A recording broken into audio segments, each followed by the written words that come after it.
রাতটা ছিল কুয়াশায় ঢাকা। ভারত মহাসাগরের মাঝখানে ভাসছিল মালবাহী জাহাজ আর্য সমুদ্র। জাহাজে ছিল মাত্র ৬ জন ক্রু, সবাই ক্লান্ত। ৩ দিন ধরেই ঝড়ে আটকা পড়েছে। ক্যাপ্টেন মেহেদী জানালার পাশে দাঁড়িয়েছিলেন। হঠাৎ রাডারে একটা অচেনা বিন্দু দেখা গেল, একদম কাছে আরেকটা জাহাজ, কিন্তু কোনো সিগন্যাল নেই। তিনি রেডিওতে বার্তা পাঠালেন, কোনো উত্তর এলো না। কুয়াশা কেটে গেলে দেখা গেল পুরনো মরচে ধরা একটা জাহাজ ভাসছে, নাম দ্য ব্ল্যাক মেরি। কেউ জানত না এটা বহু বছর আগেই ডুবে গিয়েছিল। কৌতূহলবশত ২ জন ক্রু, রাহুল আর বিক্রম, সেখানে উঠল। ভেতরটা ছিল অন্ধকার, ভেজা কাঠের গন্ধে ভরা, দেয়ালে শুকনো রক্তের দাগ, টেবিলের ওপর পুরনো নেভিগেশন লক খোলা, শেষ এন্ট্রি লেখা, আমরা অভিশপ্ত, কেউ পালাতে পারবে না। হঠাৎ বিক্রমের কানে হালকা ফিসফিসি আওয়াজ, আমাকে খুঁজে বের করো।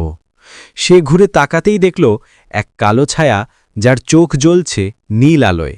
বিক্রম চিৎকার করে দৌড়াতে লাগল, কিন্তু অন্ধকারের ভেতরেই মিলিয়ে গেল। রাহুল একা ফিরে এলো আর্য সমুদ্রে, কিন্তু তার গায়ে ছিল বরফ ঠান্ডা স্পর্শের দাগ। কয়েক ঘণ্টার মধ্যেই রাহুলের আচরণ পাল্টে গেল। সে একা একা ফিসফিস করত, রাতে কেবিনের জানাজায় দাঁড়িয়ে সমুদ্রের দিকে তাকিয়ে থাকত। এক রাতে দেখা গেল সে নিজে থেকেই জাহাজ থেকে ঝাঁপ দিল, কিন্তু তার মুখে অদ্ভুত এক হাসি। পরের দিন সকালে ক্যাপ্টেন রাডারে আবার সেই পুরনো জাহাজটা দেখলেন, কিন্তু এবার সেটা আর্য সমুদ্রের পাশে নয়, বরং একদম তাদের দিকেই এগিয়ে আসছে। সমস্ত যন্ত্র বিকল হয়ে গেল, আলো নিভে গেল।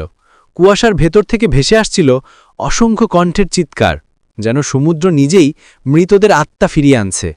শেষবার ক্যাপ্টেনের ডায়েরিতে লেখা ছিল, যে কেউ এই জাহাজের নাম উচ্চারণ করবে তার আত্মা সমুদ্র দাবি করবে।